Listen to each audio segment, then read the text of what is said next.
one self alone exists eternally.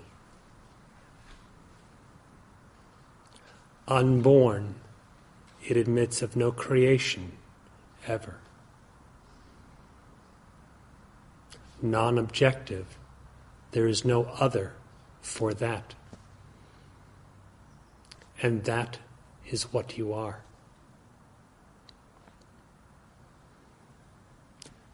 Considered to be all-pervading, yet it remains absolutely formless. Considered eternal, yet it is timeless.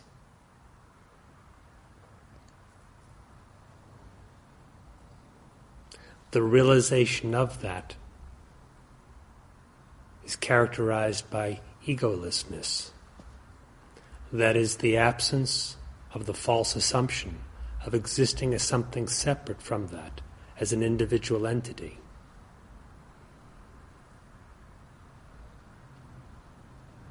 The conception of existing as an individual entity or ego is ignorance. Abidance as the real self, which actually alone exists, is termed wisdom or knowledge.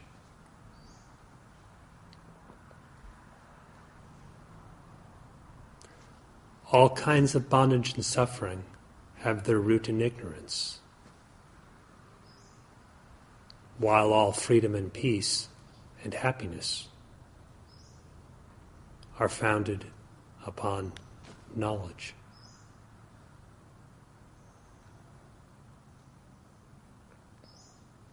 Knowledge of the self is not as if one self is knowing another self, for there is only one of you. And that you that you really are, that self, is the infinite, is the eternal, is the forever unconditioned.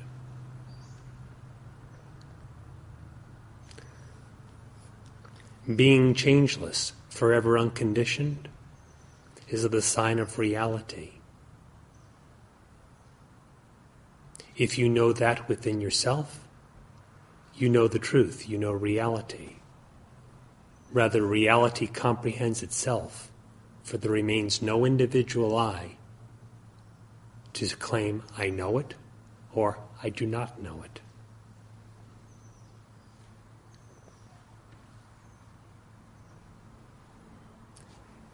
In your real nature, you are completely detached, all permeating, yet detached from all. Such supreme detachment is the abode of bliss. Where there is detachment, there is happiness, there is peace, there is freedom. There is joy without condition or limit.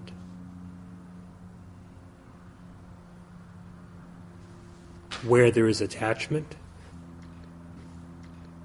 there seems to be superimposed a limitation upon that innate happiness.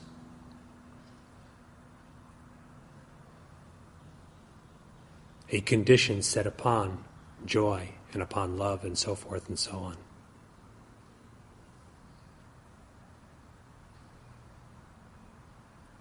When in your spiritual practice you become detached, you are simply knowing the truth about happiness, the truth about your own nature.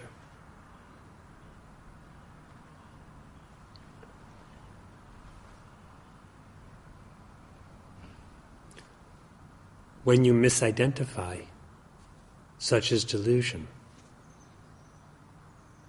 And with such delusion of misidentification, being seems as if an object, starting with the notion of I, then endowed with a mind, senses, the body, and so forth and so on.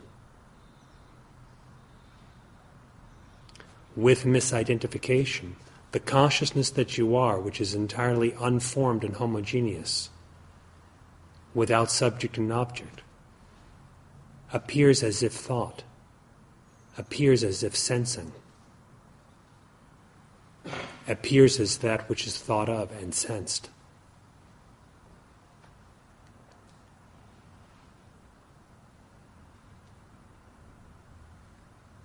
In other words, with misidentification or delusion, the reality of the self, being consciousness bliss, seems to be something that it can never be. And that which actually never is seems to be as if existing.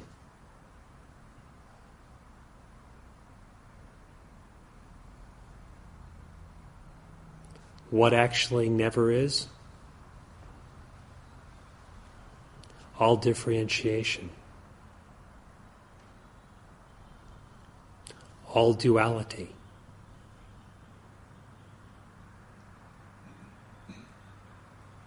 and everything from birth to death that seems to come from it.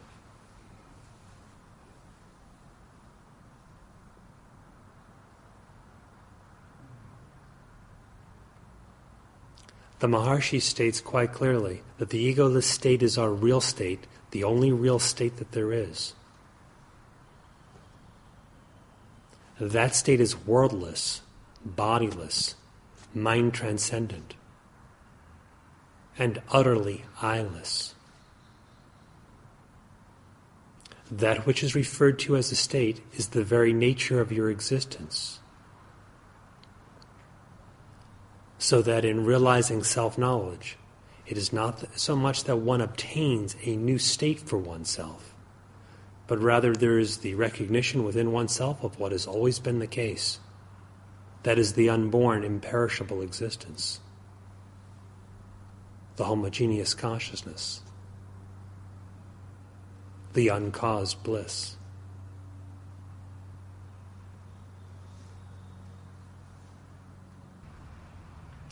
For self-realization, then, for realization of the Absolute, Brahman,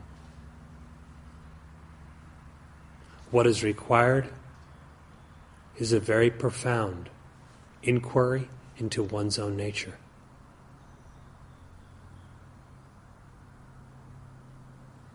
Such discriminating inquiry yields the natural detachment, yields the natural transcendence. That is, it reveals the fact regarding your own being. Inquire deeply within yourself as to what you really are.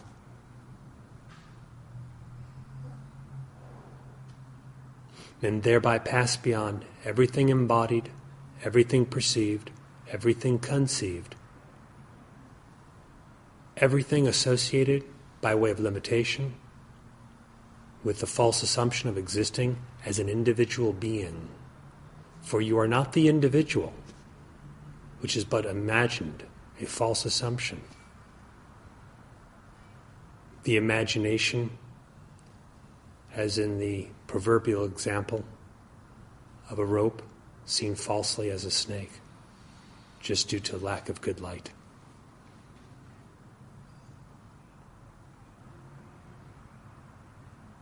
See the rope for what it is. Know yourself for what you truly are.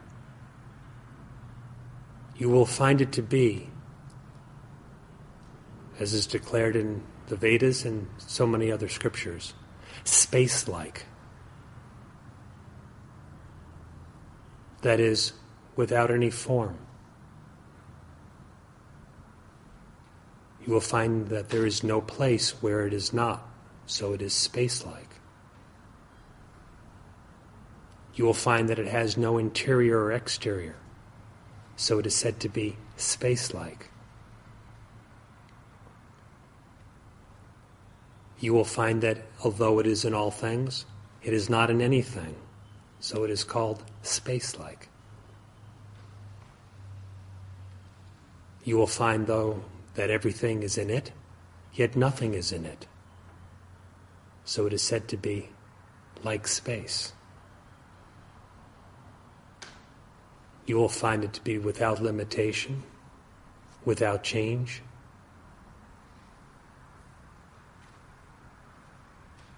without division, without motion. And so they have called it space-like.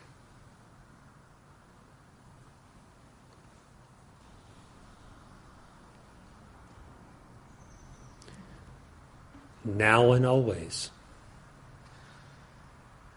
that space-like consciousness,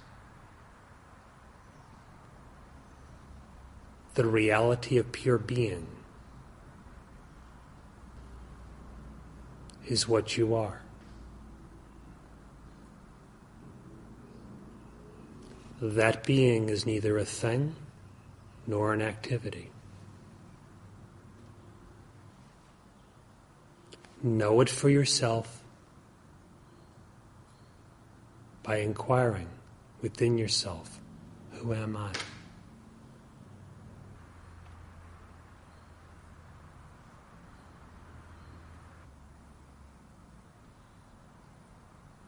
The Upanishads declare Aham Brahmasmi, I am Brahman. Find out the truth of it within yourself.